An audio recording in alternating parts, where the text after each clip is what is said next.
Bonjour, j'aimerais vous partager le message que le Seigneur a mis sur mon cœur pour ce dimanche 1er novembre, mais avant je vous invite à la prière. Père, merci pour cette occasion d'être ensemble, grâce à la technologie, malgré la distance. Merci car tu nous permets de pouvoir vivre ce moment, de partager ce que tu as mis sur mon cœur. Et je te prie que vraiment tu puisses diriger ces moments, que ce message puisse faire du bien à ceux qui vont l'entendre, qu'il puisse apporter réconfort, paix, joie, et que tu puisses faire ton œuvre à travers cela. Dirige ces moments et bénis chacun qui sera auditeur de ce message. Dans le nom de Jésus. Amen. Alors le titre que je pourrais donner à ce message, c'est « Un week-end mortel ». En effet, dans le cadre de ce week-end, plusieurs fêtes sont à l'actualité. Hier, nous avions Halloween, où c'est la fête des revenants, où les enfants se déguisent en monstres et en différents personnages, sorcières, fantômes et autres. Et il y a tout un folklore autour de cette fête, encore plus aux États-Unis du côté de l'Amérique, mais en Europe aussi, cette fête prend de plus en plus d'ampleur.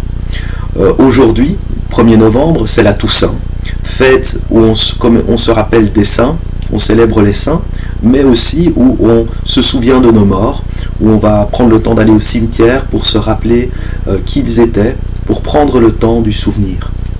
Demain, c'est aussi un jour des morts au niveau du Mexique. Il y a cette fête autour de la mort où on a aussi ce rapport avec les morts dans un souvenir, mais aussi dans une communion, et dans tout un rituel et une fête qui est mis en place où on a l'impression d'être proche d'eux. Voilà, donc un week-end bien particulier, dans un contexte bien particulier aussi, car ces fêtes-là se fêtent chaque année, mais ici dans notre contexte où vendredi nous avons appris que demain nous rentrons dans un nouveau confinement à cause du nombre de contagions. Nous sommes le pays où il y en a le plus actuellement au niveau de l'Europe, mais aussi à cause des hospitalisations qui augmentent, les soins intensifs de plus en plus surchargés et in fine les morts qui augmentent aussi derrière. Donc vous comprenez, ce contexte est bien particulier, donc le confinement arrive aussi pour limiter ce nombre de morts et limiter les contagions afin de ne pas surcharger les hôpitaux. Si nous regardons à un niveau plus large aussi, nous nous rendons compte qu'à l'international, la Turquie vient de vivre quelque chose d'atroce, un tremblement de terre dans la mer Égée, où il y a plusieurs morts, de nombreux blessés. Du côté de la France, nous avons aussi entendu parler de ces attentats, où la France est en plan Vigipirate, à cause de ces personnes qui ont été tuées au couteau, 3 personnes qui sont mortes à Nice. Voilà, et au niveau du cinéma, il y a aussi un deuil, celui de Sean Connery, qui est mort à 90 ans. Voilà, toutes des choses qui semblent distinctes les unes des autres, mais au final qui sont particulières et qui, mises ensemble dans le contexte où nous sommes, donnent l'impression au final que la mort est en train de marcher sur la terre. Et les médias nous communiquent aussi, à cause de cette pandémie, cet aspect que la mort, à travers ce virus, peut s'approcher de chez nous et venir nous visiter, à peut-être toucher des membres de nos familles. Donc la mort est là autour de nous, et ce virus particulièrement est invisible, donc nous ne le voyons pas et nous ne savons là où il touche, là où il frappe, et les conséquences de tout cela. C'est pour cela qu'il y a ce fameux confinement. Nous sommes appelés à la vigilance et à la prudence. Et dans ce contexte qui n'est pas réjouissant, comment rester en paix? Et c'est là qu'un ami me dira que seul un mort peut être en paix dans ce contexte. Alors cette phrase semble anodine, voire grotesque, mais elle est très profonde. Comment un mort peut-il être en paix? Un mort ne fait rien, un mort n'apporte rien. Alors dans quelle perspective me disait-il cela? Et j'aimerais pour cela vous inviter dans les Écritures, dans Romains chapitre 6, les versets 3 à 10. Romains chapitre 6, les versets 3 à 10. Nous allons les lire ensemble. Ignorez-vous que nous qui avons été baptisés en Jésus-Christ, c'est en sa mort que nous avons été baptisés. Nous avons donc été ensevelis avec lui par le baptême de sa mort, afin que comme Christ est ressuscité des morts par la gloire du Père, de même nous aussi, nous marchions en nouveauté de vie. En effet, si nous sommes devenus une même plante avec lui par la conformité à sa mort, nous le serons aussi par la conformité à sa résurrection, sachant que notre vieil homme a été crucifié avec lui, afin que le corps du péché fût détruit pour que nous ne soyons plus esclaves du péché. Car celui qui est mort est libre du péché. Or, si nous sommes morts avec Christ, nous croyons que nous vivrons aussi avec lui. Je répète ce verset clé, verset 8. Or, si nous sommes morts avec Christ, nous croyons que nous vivrons aussi avec lui. Sachant que Christ ressuscité des morts ne meurt plus, la mort n'a plus de pouvoir sur lui, donc sur nous. Car il est mort, et c'est pour le péché qu'il est mort une fois pour toutes, il est revenu à la vie, et c'est pour Dieu qu'il vit. Donc nous comprenons que celui qui est mort avec Christ est libre du péché, et donc libre de la mort. La mort n'a plus de pouvoir sur lui, nous dit ce texte. Intéressant, n'est-ce pas? Celui qui est mort avec Christ, car le salaire du péché, c'est la mort. Donc si je suis libre du péché, je suis aussi libre de la mort, car Christ a vaincu la mort. Quelle joie, n'est-ce pas? Alors, nous pouvons aussi comprendre cette réalité à travers un autre texte, c'est l'appel de Jésus à le suivre. Quand Jésus va appeler ses disciples à le suivre, nous allons ici comprendre les enjeux. Quels sont les enjeux en tant que disciples? Et un des enjeux, nous allons le voir, c'est cette fameuse mort à nous-mêmes. Mais c'est exprimé autrement. Et pour cela, j'aimerais d'abord vous inviter dans Luc chapitre 9 à lire les versets 57 à 62 pour voir aussi qu'est-ce qui pourrait nous empêcher de mourir à nous-mêmes. Qu'est-ce qui peut nous bloquer dans cette mort à nous-mêmes et parfois être une excuse ou une raison pour ne pas aller jusque-là. Nous allons donc aller dans Luc chapitre 9, versets 57 à 62. Je vous invite à la lecture maintenant. Pendant qu'ils étaient en chemin, un homme lui dit, « Seigneur, je te suivrai partout où tu iras. » Jésus lui répondit, « Les renards ont des tanières et les oiseaux du ciel ont des nids. Mais le Fils de l'homme n'a pas un lieu où il puisse reposer sa tête. » Il dit à un autre, « Suis-moi. » Et il répondit, « Seigneur, permets-moi d'aller d'abord ensevelir mon Père. » Mais Jésus lui dit, « Laisse les morts ensevelir leurs morts, et toi va annoncer le royaume de Dieu. » Un autre dit, « Je te suivrai, Seigneur, mais permets-moi d'aller d'abord prendre congé de ceux de ma maison. » Jésus lui répondit, « Quiconque met la main à la charrue et regarde en arrière n'est pas propre au royaume de Dieu. » Nous voyons dans ce texte Jésus qui appelle des gens à le suivre, mais à chaque fois il va y avoir une raison qui va les empêcher de répondre à cet appel, de pouvoir vraiment quitter pour suivre pleinement Jésus. Et j'aimerais qu'on s'arrête sur cela maintenant. Nous voyons dans ce texte que Jésus, lui, n'est pas attaché à un lieu, à une maison, à un endroit, à une ville. En effet, il dira qu'il est venu là et il n'a pas d'endroit pour poser sa tête. Ça veut dire que Jésus est comme un pèlerin sur cette terre.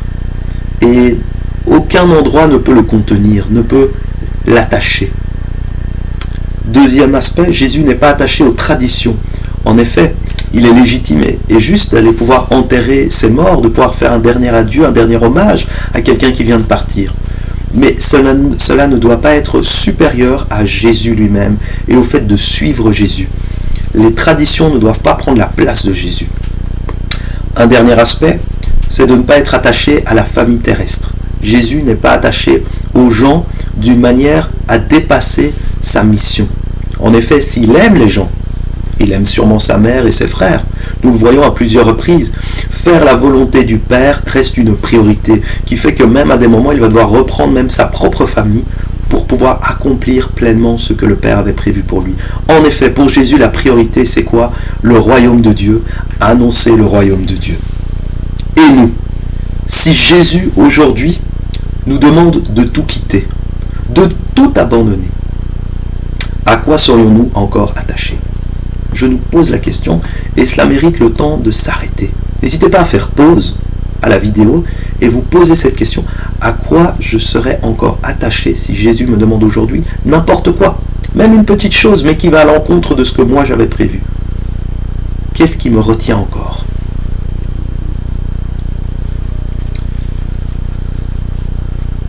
Vendre la maison? Oula, là c'est énorme. Bon, prenons autre chose. Ne pas pouvoir dire au revoir à sa famille. Alors, dans certains contextes, on se dit on les verra une prochaine fois. Mais par exemple, actuellement, nous sommes à la veille du confinement. C'est peut-être le dernier moment de leur faire un câlin, de les voir de proche. Peut-être de les voir dans un certain contexte. Est-ce que si Jésus me demande autre chose aujourd'hui, je vais annuler le rendez-vous pris? je vais annuler le fait de les voir et de leur dire un dernier au revoir pour Jésus? Alors je ne dis pas que c'est ce qu'il va nous demander aujourd'hui, mais serions-nous prêts? C'est la question. Serions-nous prêts à abandonner cette perspective d'aller les voir une dernière fois avant d'eux? Parce que voilà, on sait que maintenant, pendant 1 mois et demi, il n'y aura peut-être plus la possibilité de les voir de près. Et pour certains même de les voir malgré les masques et les distances, parce qu'il y a certaines limites qui sont mises. Ne pas pouvoir accomplir un rêve, avoir un certain travail, mais plutôt envisager un autre travail, ou quitter son travail. Le Seigneur nous dira de chercher premièrement le royaume de Dieu et sa justice. Voilà la priorité.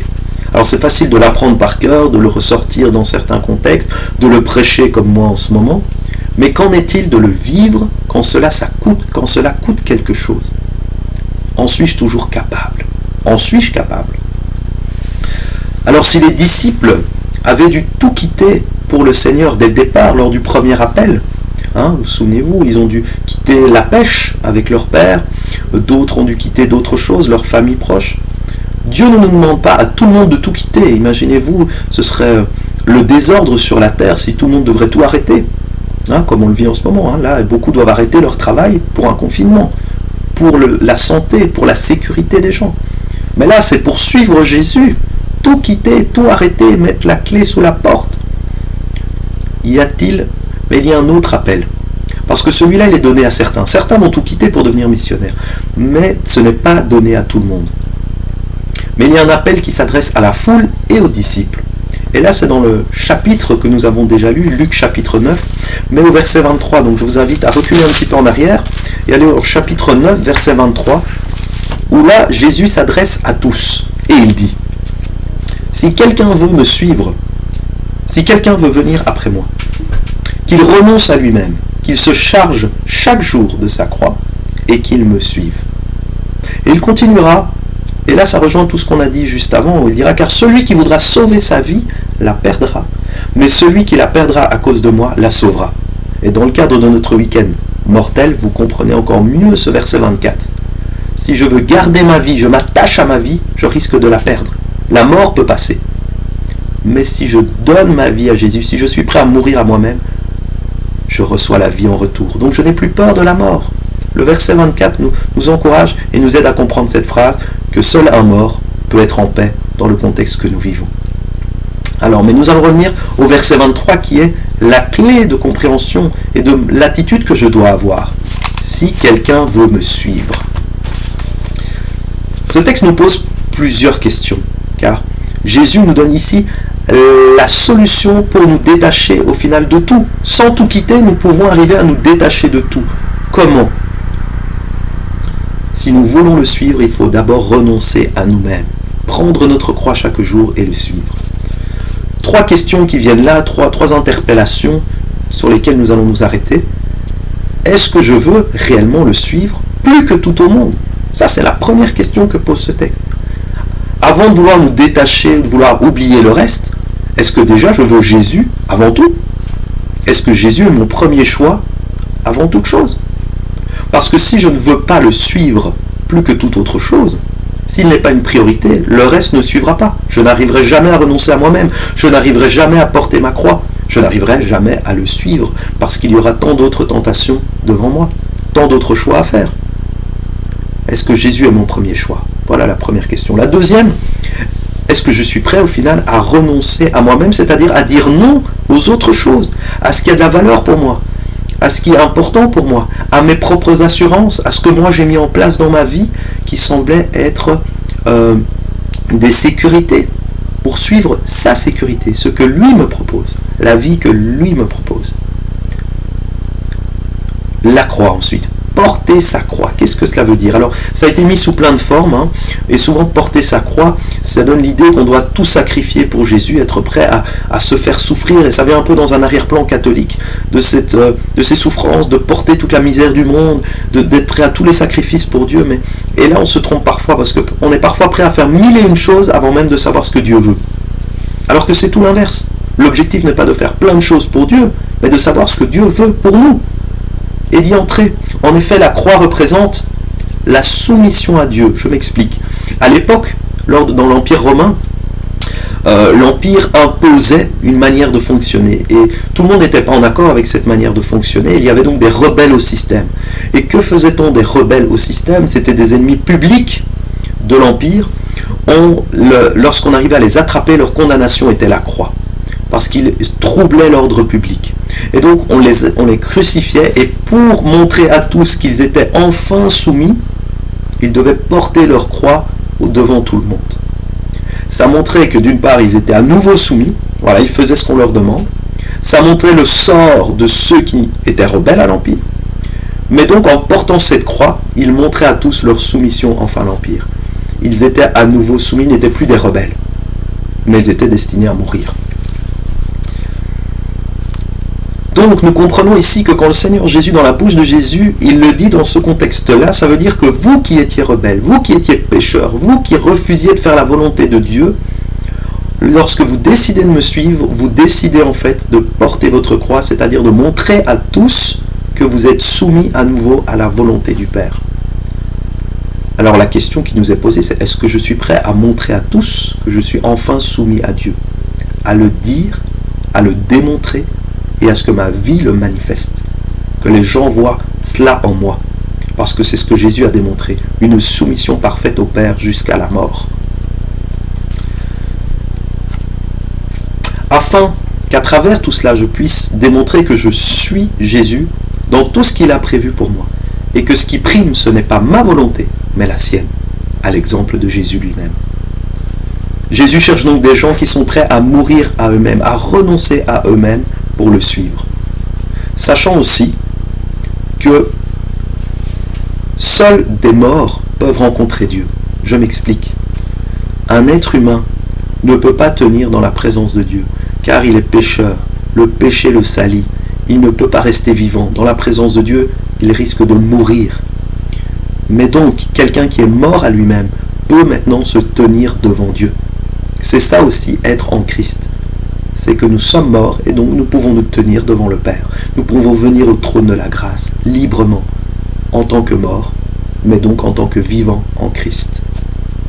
Seul un mort, nous l'avons vu aussi, n'a plus peur de la mort, car il sait déjà son avenir. En effet, en Christ, nous avons la vie éternelle. Et c'est cette ferme assurance qui nous garde dans la paix et dans la joie. Donc, mourir à soi, c'est au final ne plus être attaché à toutes ces choses que nous voyons dans ce monde, à tout ce que le monde nous propose, mais de pouvoir y vivre dans la reconnaissance de ce que Dieu nous donne et dans le témoignage de qui est Dieu pour nous, et que nous sommes enfin soumis à lui, faisant sa volonté.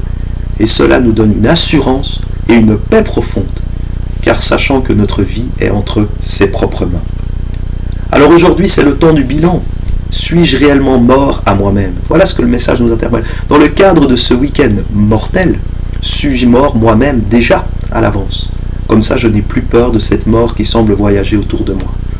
Parce que ma vie est entre les mains de celui qui détient les clés du séjour des morts.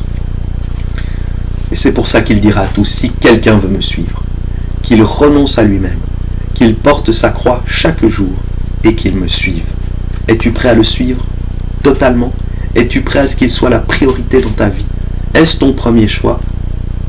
As-tu bien tout crucifié et tout mis à la croix? Cette question, je vous la laisse. J'espère que ce message vous aura apporté la vie et qu'il vous communiquera paix et joie, malgré le contexte dans lequel nous vivons, afin que de la mort jaillisse la vie.